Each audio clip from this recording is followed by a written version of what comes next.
नमस्कार, मैं आस्था पांडे और आप देख रहे हैं न्यूज़ बात। तो रुक करेंगे अलीगढ़ बुलेटिन की ओर। अलीगढ़ में खाद और बीज कारोबारियों की विभिन्न समस्याओं को लेकर एग्रो इनपुट डीलर्स एसोसिएशन के बैनर तले सैकड़ों व्यापारियों ने कलेक्ट्रेट पहुंचकर जोरदार प्रदर्शन किया और पोस्टर बैनर के साथ नारेबाजी भी की गई। इस दौरान व्यापारियों ने मुख्यमंत्री को संबोधित ज्ञापन जिलाधिकारी को सौंपकर समस्याओं के शीघ्र समाधान की मांग की। संगठन के जिला अध्यक्ष ने आरोप लगाया कि रेलवे यार्ड पर माल उतरने के बाद दुकानों तक पहुंचाने के नाम पर अवैध वसूली की जा रही है, जो पूरी तरह गलत है। साथ ही अन्य कई परेशानियों से भी व्यापारी जूझ रहे हैं। व्यापारियों ने चेतावनी दी कि यदि उनकी मांगों पर जल्द कार्यवाही नहीं की गई तो वो आंदोलन को और तेज करने के लिए बाध्य होंगे। वो हमारा ये संगठन है और आज पूरे भारतवर्ष में एक दिवसीय हड़ताल है, एक दिवसीय बंदी है। हमारी जो मांगे हैं वो भारत सरकार से हैं और हमारा जो ज्ञापन है जो अभी हम जिलाधिकारी महोदय को सौंप कर आए हैं वो माननीय प्रधानमंत्री जी मोदी जी के लिए है।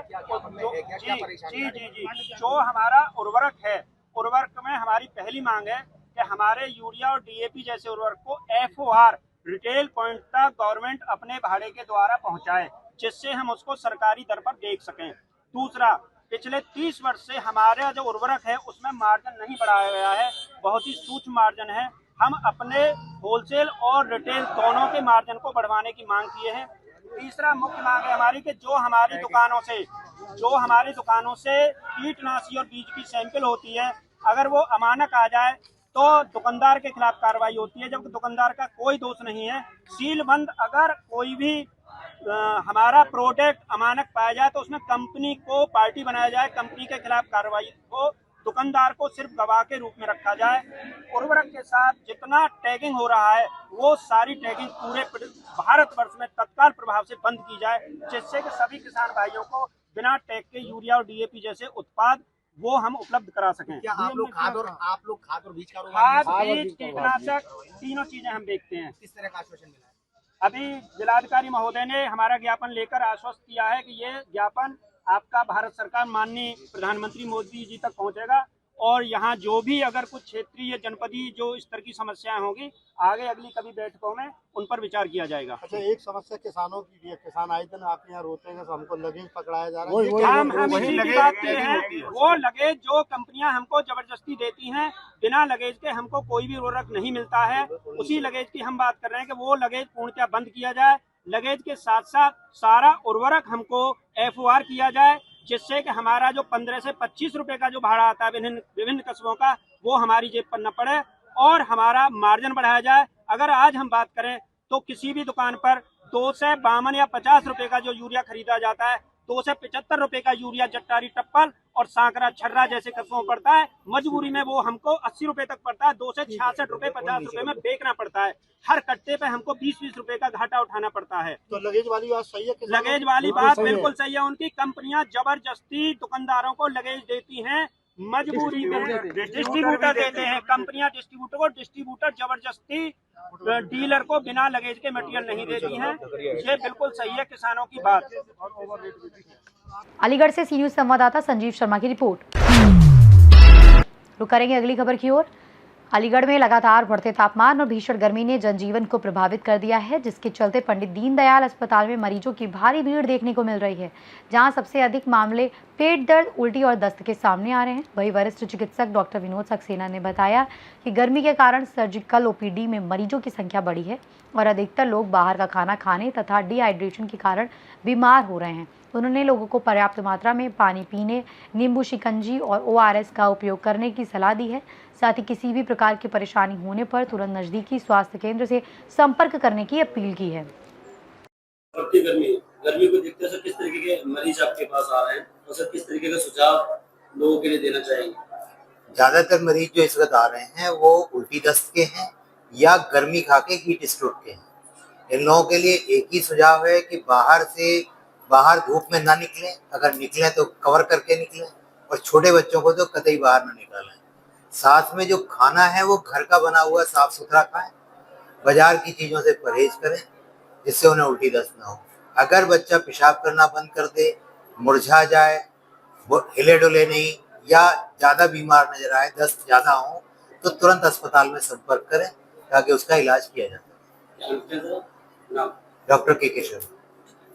अच्छा, गर्मी को देखते हुए किस तरीके के मरीज आपके पास आ रहे हैं, किस तरीके के उनको सुझाव दिए जा रहे हैं आपके द्वारा? देखिए, हमारी जो है सर्जिकल ओपीडी है। सर्जिकल ओपीडी में जो पेशेंट्स आ रहे हैं वो पेट की समस्या से आ रहे हैं, ज़्यादा आ रहे हैं। उनको जो है उल्टी है, दस्त भी हो रहे हैं, और ये सारा का सारा जो खाने की अवेलेबिलिटी है, खाने की चीज़ों की, जो ढंग से नहीं खा रहे, बाजार की चीज़ें खा रहे हैं, और उन्हीं लोगों को घबराहट बेचैनी ज़्यादा हो रही है। पानी वानी पी नहीं रहे हैं, नमक के पसीने के रूप में निकल रहा है। तो मोस्टली सबको यही सलाह है हमारी कि ज़्यादा से ज़्यादा पानी पिए, नींबू नमक चीनी डाल के शिकंजी बना के वो पिए पानी, जिससे कि पानी की कमी ना हो। और मरीजों का यही है। और यहाँ पे ORS पाउडर दीनदयाल में मिलता है, उसका ज़्यादा से ज़्यादा सेवन करेंगे, गर्मी से बचेंगे। छोटे बच्चे या बुजुर्ग लोगों को कम से कम धूप में निकलने की सलाह है। अगर कोई भी धूप में किसी कारणवश निकलता भी है तो वो सर ढक के चले, कैप वगैरह लगा ले, और डायरेक्ट सनलाइट से बचने से बचे। और जो भी काम करना है कोशिश करें वो जो है 11-12 बजे से पहले कर ले, या शाम के लिए शिफ्ट करें। 12 से लेकर 4-5 बजे तक के बीच में मोस्टली अवॉइड करें। पानी पी के चले खूब सारा, कहीं रुक जाए आधे घंटे के लिए तो पानी पिए। पानी पीना ही एकमात्र ऐसी चीज है आप, और बाजार की चीज ना खाएं, ये बहुत जरूरी है। ठीक है, थैंक यू। अलीगढ़ से सी न्यूज संवाददाता संजीव शर्मा की रिपोर्ट। रुक करेंगे अगली खबर की ओर। अलीगढ़ जिलाधिकारी अविनाश कुमार ने कलेक्ट्रेट परिसर का औचक निरीक्षण कर विभिन्न पटलों को बारीकी से जायजा लिया, जिसमें कार्य व्यवस्था, अभिलेखों की स्थिति और जन शिकायतों के निस्तारण की प्रक्रिया की समीक्षा की गई। इस दौरान उन्होंने सभी पटल सहायकों को समय से कार्यालय में उपस्थित रहने, प्रत्येक नागरिक की समस्या का नियमानुसार शीघ्र समाधान सुनिश्चित करने के निर्देश दिए। डीएम ने स्पष्ट कहा कि कार्य में किसी भी प्रकार की लापरवाही या देरी स्वीकार नहीं की जाएगी तथा समयबद्धता और अनुशासन को कार्यशैली का अनिवार्य हिस्सा बनाया जाए, क्योंकि जनता को त्वरित और गुणवत्तापूर्ण सेवाएं देना प्रशासन की सर्वोच्च प्राथमिकता है। अलीगढ़ से सी न्यूज संवाददाता संजीव शर्मा की रिपोर्ट। रुक करेंगे अगली खबर की ओर। अलीगढ़ में पंचायत चुनाव कराने की मांग को लेकर ग्राम प्रधानों ने जिला मुख्यालय कलेक्ट्रेट में जोरदार प्रदर्शन किया, जहां दर्जनों प्रधान हाथों में पोस्टर बैनर लेकर पहुंचे और नारेबाजी करते हुए धरने पर बैठ गए। प्रदर्शनकारियों ने पंचायत चुनाव में हो रही देरी और तिथि आगे बढ़ाए जाने का विरोध करते हुए कहा कि कार्यकाल समाप्त होने के बावजूद चुनाव न होने से गांवों के विकास कार्य प्रभावित हो रहे हैं। प्रधानों ने जल्द से जल्द चुनाव की तारीख घोषित करने की मांग की और चेतावनी दी कि यदि मांग पूरी नहीं हुई तो आंदोलन को और भी तेज किया जाएगा। ये प्रदर्शन सिविल लाइन थाना क्षेत्र स्थित कलेक्ट्रेट परिसर में किया गया। इस मामले को लेकर आज हम कलेक्ट्रेट में ज्ञापन देने आए हैं, जिसके माध्यम से हम सरकार को ये संदेशा देना चाहते हैं, या तो आप चुनाव सही समय पे कराएं, या फिर जो ये प्रशासक हमारे पंचायतों को नियुक्त करना चाह रहे हैं उन्हें ना नियुक्त करके हमारा जैसा कार्यकाल चलता रहा है वैसा कंटिन्यू होता रहे। क्या लगता है तो ये सरकार चुनाव नहीं करेगी? सरकार, हमें सरकार पे पूर्ण विश्वास है। हम सरकार के विरोध में नहीं है। इस सरकार को बनाया भी प्रधान संगठन नहीं है, और अगर सरकार हमारे साथ ऐसा करती है तो प्रधान संगठन अपनी शक्ति को मजबूत करना जानता है, और एक इंसान अकेला नहीं होता, उसके साथ उसका पूरा परिवार होता है, उसके रिश्तेदार भी होते हैं। तो अगर हमारे साथ बुरा होता है तो फिर सरकार उसके लिए खुद जिम्मेदार होगी। क्या नाम है? मेरा नाम प्रधान पुष्परानी है, ग्राम पंचायत बैलोट से मौजूदा प्रधान हूँ। तरह का प्रदर्शन आज किया गया था, क्या डिमांड रखती है? निश्चित रूप से प्रधानों के या तो कार्यकाल विस्तार होना चाहिए, क्योंकि समय पे चुनाव नहीं हो रहे। सब प्रधानों की मांग है कि राजस्थान और मध्य प्रदेश की तरह इन अधिकारियों के हाथ में बागडोर न देकर प्रधानों का 1 साल का कार्यकाल बढ़ाना चाहिए, और तब तक कार्यकाल बढ़ना चाहिए जब तक अगले पंचायत के वार्षिक पंचवर्षीय चुनाव न हो जाए। समस्या किस तरह की आ रही है प्रधान चुनाव? निश्चित रूप से जैसे प्रदेश में पूरी जनता का कहना है कि अधिकारी सरकार चला रहे हैं, और अगर प्रशासक नियुक्ति हो जाती है तो एक बार फिर एडीओ स्तर और ब्लॉक स्तर के अधिकारी भ्रष्टाचार की लूट करेंगे, जनता का सहयोग नहीं होगा। हम सब लोग चाहते हैं कि चूंकि सरकार पंचायत चुनाव कराने में नाकाम रही है, तो लिहाजा उन्हें इन्हीं प्रधानों को 1 साल का विस्तार देना चाहिए। अगर विस्तार नहीं हो पाता है तो निश्चित रूप से प्रधान सड़कों पर आने का काम करेंगे। किसको संबोधित ज्ञापन किया? माननीय मुख्यमंत्री जी से हम लोगों का अनुरोध है, डीएम साहब के माध्यम से हम लोगों ने मुख्यमंत्री जी को दिया है कि प्रधान, जो कि प्रशासन की सबसे पहली और महत्वपूर्ण इकाई है, उस इकाई की बात को सुना जाना चाहिए। क्या कुछ डिमांड है आप लोगों की? क्या नाम है? देखिए, मेरा नाम पवन छौकर है, मैं अध्यक्ष हूँ प्रधान संगठन गोंडा का। आज हम सभी प्रधान बंधु जिलाधिकारी महोदय को हमने अपनी मांगों को लेकर माननीय मुख्यमंत्री महोदय के नाम पर एक ज्ञापन सौंपा है, जिसमें हमारी मुख्यतर मांग सिर्फ एक है कि जिस तरीके से आप सब लोग भी देख रहे हो कि सरकार समय पे पंचायत चुनाव नहीं करा पा रही है। सभी प्रधानों का कार्यकाल 26 मई को समाप्त होने जा रहा है और सरकार की अभी कोई भी जिम्मेदारी के साथ कोई ऐसा बयान नहीं है, ना कोई ऐसी उसकी तैयारियां हैं कि वो समय से चुनाव कराए। चुनाव ना होने से प्रधान को ये नुकसान है कि पिछली बार की तरह कोविड की वजह से लगभग 5 महीने लेट हुआ था चुनाव, जिसमें प्रशासक के तौर पे एडीओ पंचायत को प्रशासक की नियुक्ति कर दी गई थी हर पंचायत पे। जो कि आप ये सोचिए कि एक ब्लॉक में 65 से 70 पंचायतें हैं। हर ब्लॉक में 65-70 पंचायत होने के बाद में सिर्फ एक एडीओ अगर प्रशासक बनेगा तो वो कहीं पे ना जा पाएगा, ना लोगों की शिकायतें सुन पाएगा, ना उनकी परेशानी समझ पाएगा। तो हमारी सिर्फ एक ही मांग है कि या तो समय पे पंचायत का चुनाव कराए सरकार, और या जिस तरीके से प्रधानों का कार्यकाल चल रहा है, हमारे पड़ोसी प्रदेशों में भी, राजस्थान में भी 1.5 साल लेट हो रहा है चुनाव, 1.5 साल हो गया, लेकिन सरपंचों के पास ही उनके सारे अधिकार और उसी तरीके से जैसे पीछे 5 साल से चल रहा था वही कार्यकाल उनका आगे बढ़ा है।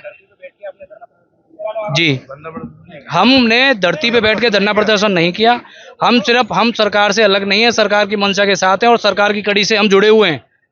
हम सिर्फ अपनी बात माननीय जिलाधिकारी महोदय के थ्रू अपने मुख्यमंत्री जी तक पहुंचाना चाहते हैं और हम जगह जगह अपने वीडियो साहब को भी दिया है। हर ब्लॉक में हम माननीय मुख्यमंत्री जी के नाम सीधे ज्ञापन सौंपने के लिए हम पत्र भी लिख रहे हैं कि वो प्रशासक ना बैठाकर प्रधानों के कार्यकाल को ही आगे बढ़ाएं।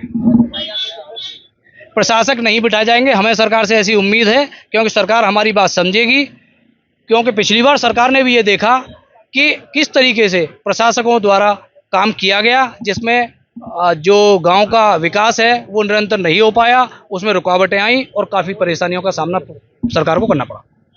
अलीगढ़ से सी न्यूज़ संवाददाता संजीव शर्मा की रिपोर्ट। रुक करेंगे अगली खबर की ओर। अलीगढ़ की तहसील कोल में गो सम्मान आह्वान अभियान के तहत स्थानीय कार्यकर्ताओं और प्रबुद्ध नागरिकों ने उप जिलाधिकारी कोल के माध्यम से राष्ट्रपति, प्रधानमंत्री, राज्यपाल और मुख्यमंत्री को संबोधित ज्ञापन सौंपा। ज्ञापन में देशी गोवंश को राष्ट्रमाता के रूप में संवैधानिक मान्यता देने, गौ संरक्षण के लिए स्वतंत्र मंत्रालय गठन करने, गौ तस्करी और गौवध को गैर जमानती अपराध बनाकर सख्त दंडात्मक प्रावधान लागू करने और जिला स्तर पर गो अभ्यारण्य स्थापित करने की मांग की गई। इस दौरान उपस्थित नागरिक कौशल बघेल ने कहा कि गोवंश केवल आस्था का विषय नहीं बल्कि सांस्कृतिक विरासत और ग्रामीण अर्थव्यवस्था का आधार भी है। इस अवसर पर कौशल बघेल, दिनेश चंद्र शर्मा, हरेंद्र सिंह लुदी और बड़ी संख्या में मातृशक्ति व गोभक्त उपस्थित रहे। राष्ट्र हिंदू युवा वाहिनी, ये हमने एक ज्ञापन आज राष्ट्रपति महोदय जी के नाम जिलाधिकारी महोदय जी को दिया गया है, जिसमें गौ माता को राष्ट्रमाता घोषित करने की मांग की गई है।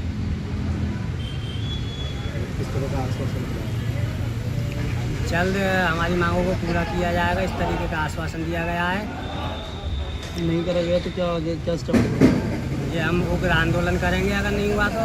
ये हिंदू आस्था के साथ ठेस पहुंचाई जा रही है। लगातार गौ माता के गौवंश मिल रहे हैं लगातार हाईवे पर, और जिस मुस्लिम क्षेत्र में कट्टी घरों के आसपास ये अवशेष मिल रहे हैं गौ माता के, ये कितना ही निंदनीय बात है। क्या हिंदू राष्ट्र, कहाँ एक तरफ सरकार हिंदू राष्ट्र की बातें कर रही है, कहाँ एक तरफ इस तरह की घटनाएं हो रही हैं। गौ माता को सड़कों पे छोड़ा जा रहा है। जी, आज जो है केवल अलीगढ़ ही नहीं, पूरे देश के 780 जिले और 5000 तहसीलों पे पूरे देश में ज्ञापन दिया गया है।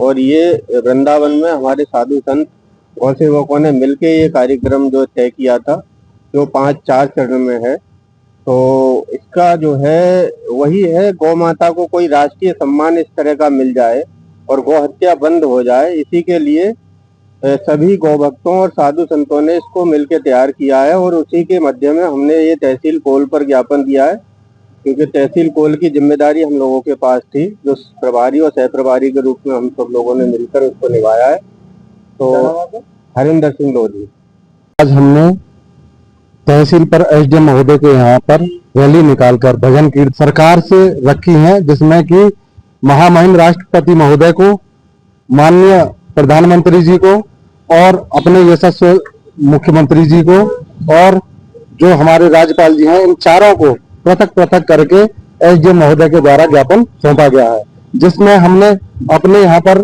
जो गौ माता है उसको राष्ट्र माता घोषित करने के लिए हमने अपना निवेदन दिया है, जिसमें कि 6 शर्तें हमारी हैं और 6 बार हम इसको, जैसे कि 27 जुलाई है आने वाली, उसके बाद में अगले माह उसके अगस्त में है, तो इस तरह से हम अपनी बातों को शांतिपूर्ण तरह से तहसील कोल पर रखेंगे। अगर जिस तरह एक चारा की जमीन है चिलकोरा जी, क्या कहेंगे इसके लिए? इसमें वैसे तो हमने गांव चिलकोरा में कई बार उस चरागाह भूमि और पशु बैठक की भूमि के लिए तहसील कोल पर धरना प्रदर्शन किया है।